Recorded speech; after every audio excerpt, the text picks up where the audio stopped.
What's up, guys? I got day 2 with RB Striker. Finished 41st. Fortunately, had a good, strong start at 8-1, but had some bad luck near tail end, so finished 10-4. But overall, not disappointed with how the deck went. So getting into the deck profile, it's 2 of the traps. So you're playing RB? Yep. Wait, RB. The hot garbage deck, you're playing that. Okay. Yeah, as Joseph MBT calls it, the really bad deck. But, you know, it has its highlights, mainly in stage landing in particular. Not once per turn E-Telly that can summon from the extra deck and can also protect from destruction is really good and pretty broken. In particular, you can do a lot of OTK lines and under 5 summons if you're playing against like Draco Tail, who have Nibiru in the deck. Okay. And you can get stuff like Lambda Cannon, which looks at your opponent's hand and specials a monster from it, and like under 5 summons a lot. And then Funk Dock helps get stage or any of the parts that you need. But overall, like, this deck is like a pretty, the analogy I give is like a Machine Malice, where you try to get to any RB spells or any 2 machines just get you there. Like, you can literally throw bodies at a problem. And because RB, right, as baseline engine has technically 6 starters, you usually need to play supplement. The supplement in this case for this event was mainly the Striker engine. Hold on, what is that card next to Rose? I never seen that hot garbage deck. Yeah, so this card is Pillar of Future Synos. It was one of those manga cards that, you know, didn't do much. Like, actual Striker doesn't play it. But what it does is, when it's normal summon or special summon, you can special Rose from your grave or deck. And then it also has a graveyard effect where you can banish it to special Rose from graveyard or banish. So in effect, it's 3 bodies. And the other good part about it is, if you need your normal summon for something else, you can discard an excess spell to special summon this guy.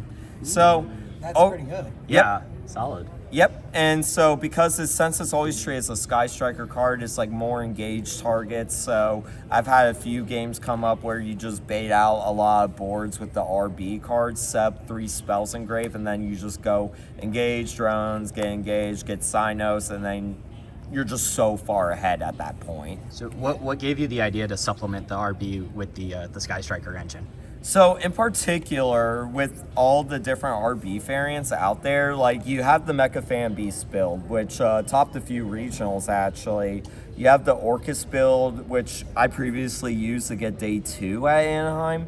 But what made me do this specifically was because this doesn't need to take up your normal, and Engage and Drones and even Anchor are just such good cards into this format that I felt like for this event, this should be the best supplement to go with it in particular. And then also it goes with the non-engine, which would show pretty soon, which was Talents, Call By, some more starter cards, and then 3 Fua, 3 Imperm, 3 Ash, 3 Bell, and then a main deck shifter. Yeah. So I like it. Yeah, this card I barely saw because, you know, it's a one-of in particular, and probably the funniest match was I opened it game 1 against Malice, so when I shotgunned it, they just made it backfire on me, but ended up with turning around that match, fortunately, but... They're like, Merry Christmas to me, all right. Yeah, literally, that's what happened. And Lava Golem included. So pretty much, since I knew I wanted this card in because it's good against everything, I was anticipating a lot of Draco Tail this event. That's why I also picked Synos, because Synos makes it pretty manageable. If your Rose gets banished, you get another Synos, and then you get your Rose back, and you're just right in business anyway. It adds from banish too? Yep, Oh, for the sick. graveyard effect in particular. Okay. So that's how that came about. I just wanted just a good sub-generic, and the side deck also would explain Synos a lot once we come around one particular card. Ooh, I'm looking forward to this. But then the extra deck, a bunch of these one-ofs. For the most part, Clockwork, because we side the Clockwork Knight spell with the RB Revive card.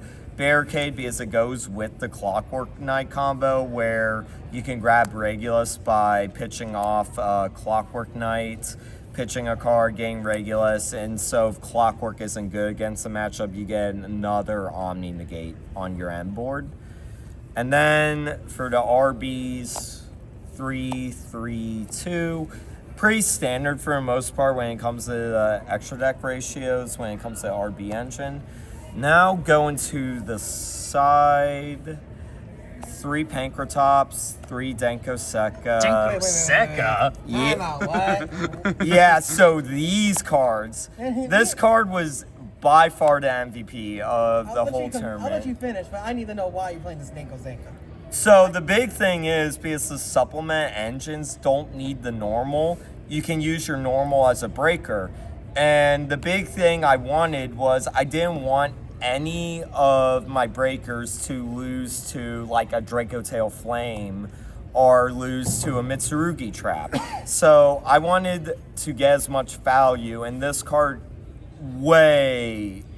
got more than enough, because the important thing about this card for everyone knowing in the future, when Draco Tails are used as fusion materials, they need a set from deck and then they get their additional effects.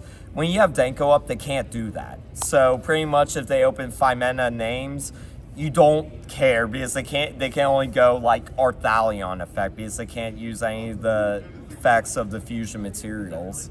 Right, and neither of your other engines really need the normal summon. Correct. Yeah. And so that was the big reason, was I wanted this card to come in, and that's what separates the engine I'm using the main deck compared to the Mecha Fan Beast engine, because the Mecha Fan Beast engine needs your normal summon, whereas those don't, which leaves room for this.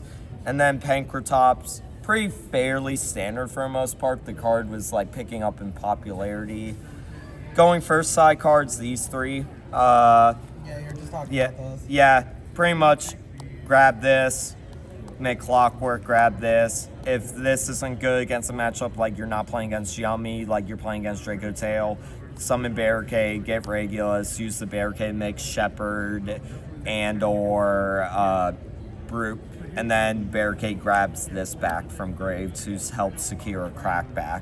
So Denko Sekka came in against like Draco Tail first and second probably, or Yeah, Okay, yeah. I usually put in because like it just floodgates them. Yeah, that's crazy. Yeah, the amount of matches, because I played against I think it was 6 Draco Tails this event. The amount of times this card just single-handedly won the match is just crazy. And then the last cards, the hand trap sided, these. I had a feeling Draco Tail was going to be everywhere today, so I opted to side Droll. I'm so glad I did. It was at the 11th hour, Droll was in my main deck, and then I was like, okay, I need to change this up, because there's going to probably be Draco Tail, and that's what led to the Evil card coming in the main. It's okay, I drove with it. Yeah. And yeah, overall, can't complain. Meows did surprisingly well, because there's a lot more Malice than I initially anticipated. Originally, it was from Mitsu Yummy. You'd play it on your turn, prevent tag outs, unless they want to give you a million draws. So, otherwise, though, yeah, that's. Did you test it all with droplets? I know I saw a lot of that in a lot of people's lists. Yeah, so I did test droplets for a while, especially with the Sky Striker cards, because you could just fuel up everything. But I ended up cutting it pretty last minute, because I wanted my non-engine, and specifically mainly my hand traps, to be good against everything. Okay. So these cards, I was like, okay, no matter what I'm staring down, no matter what the die roll result is, these all do something.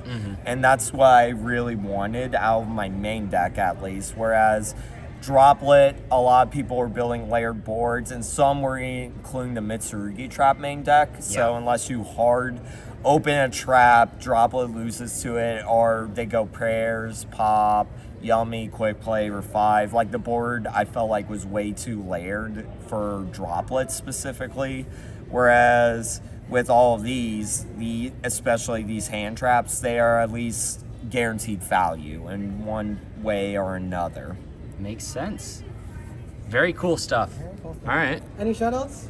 Shout out Team Savages, shout out Prestige, and then most importantly, shout out Julius. Thanks, Julius.